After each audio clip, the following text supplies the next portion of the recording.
Հրապարակը գրում է, թե պետք 4 օր է Փաշինյանը գրառում չի արել վեհափարի ու եկեղեցու մասին, առավոտյան սաղմոսներ չի տեղադրում էջում, բայց եկեղեցու դեմ արշավը չի կարելի համարել վերջացած իշխանական աղբյուրի փոխանցման լռությունը թվացյալ է։ Վարչակարգը շարունակում է ծածուկ աշխատել, եկեղեցու դեմ հավաքում են կոմպրոմատներ, մարտավարություն են մտածում, պասիվությունն էլ պայմանավորված է Իսրայել-Իրան պատերազմով։ Փաշինյանը գիտակցում է, որ եկեղեցու դեմ գրառումները հատկապես այս օրերին չեն ներվելու իրեն, ուստի սպասում են ջրերը հանդարտվեն, որ շարունակեն պատերազմը։ Եկեղեցին վերցրել է իրեն նետված ձեռնոցը, 3 կլոր սեղան էին կազմակերպել բարձրաստիճան հոգևորականներ, քաղաքական հասարակական գործիչներ վերլուծում էին Փաշինյանի գրառումները, կոշտ գնահատականներ տալիս։ Հունիսի 16-ից 22-ն էլ Մայրաթորը նշելու է Արարատյան շաբաթվա տոները, որոնց առիթով հավատացյալների երկրպագության համար Սուրբ Էջմիածնի սրբազան մասունքներ են դուրս բերվելու։ Շաբաթն ավարտվելու է հունիսի 22-ին Մայր տաճարում պատարագով, որի ավարտին կհնչի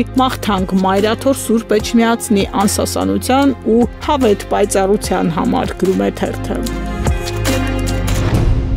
Ժողովրդում կարդում եք, չնայած որ մերձավոր արևելքում իրավիճակը կտրուկ գերլարվել է, հարևան Իրանը մահացու վտանգի առաջ է, Հայաստանի իշխանությունները ակտիվ պատրաստվում են ՔՊ վարչության սեպտեմբերյան ընտրություններին, սկսվել են անդամների ինքնաառաջադրումները։ Վիլեն Գաբրիելյանն է առաջադրել թեկնածությունը, ՔՊ-ականները մինչև օգոստոս առաջադրվելու հնարավորություն ունեն։ Այս պահին ՔՊ վարչության անդամ դառնալու համար ինքնաառաջադրվել են նաև Հերիքնաս Տիգրանյանը, Հասմիկ Հակոբյանը, Ղազարյանը, Արուսյակ Ջուլհակյանը, կանայք այս անգամ ավելի շատ են ներկայացված լինելու։ ԱԺ պատգամավոր Արփի Դավոյանը, որ այժմ ՔՊ վարչության անդամ է, թիմին ասել է, թե չի առաջադրվելու։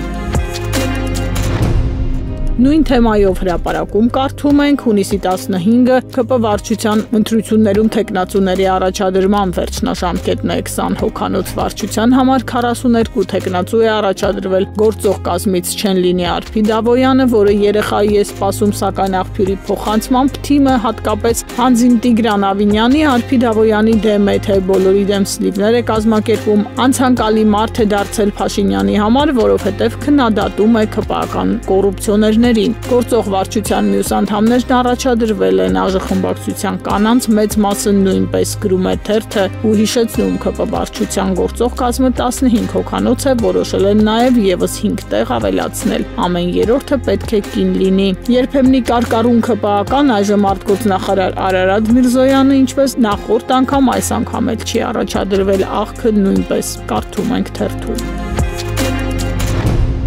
Ժողովուրդն էլ գրում է վարդապետների կուսակրոնությունը խախտելու կամ չխախտելու հանգամանքը տարածքային կառավարման ու ենթակառուցվածքների նախարար Դավիթ Խուդատյանը ազգային հարց եւ ոչ միայն եկեղեցականների համար է բնորոշել, այս ձևակերպումը արտահայտում է ոչ թե Խուդատյանի անհատական կարծիքը, այլ Փաշինյանին հաջողանալու վարքագիծը։ Փաշինյանի կոչին միացած Խուդատյանը, որ ԱԺ-ում լրագրողների հետ զրույցում պնդեց, թե կաթողիկոսին հեռացնելու քայլերը տեղավորվում են սահմանադրության ու օրենքների շրջանակում, իր արտահայտած մտքերի պես հետաքրքիր հայտարարագրեր է ներկայացրել։ Դավիթ Խուդատյանը 24 թվականին անշարժ գույքի եկամուտների ծախսերի ու շահերի հայտարարագրի համաձայն ունի 1 բնակարան բազմաբնակարան շենքում, որը 19 թվականին է ձեռք բերել Քանաքեռ-Զեյթուն վարչական շրջանում։ Փարաքարում ընտրությունները տապալած Խուդատյանը նախորդ տարի որպես տվյալ տարվա ընթացքում ձեռք բերված տրանսպորտային միջոց հայտարարագրել է 20 թվականի արտադրության 8.5 միլիոն դրամ արժողությամբ Toyota Magnishի մեքենա, կարդում ենք թերթում։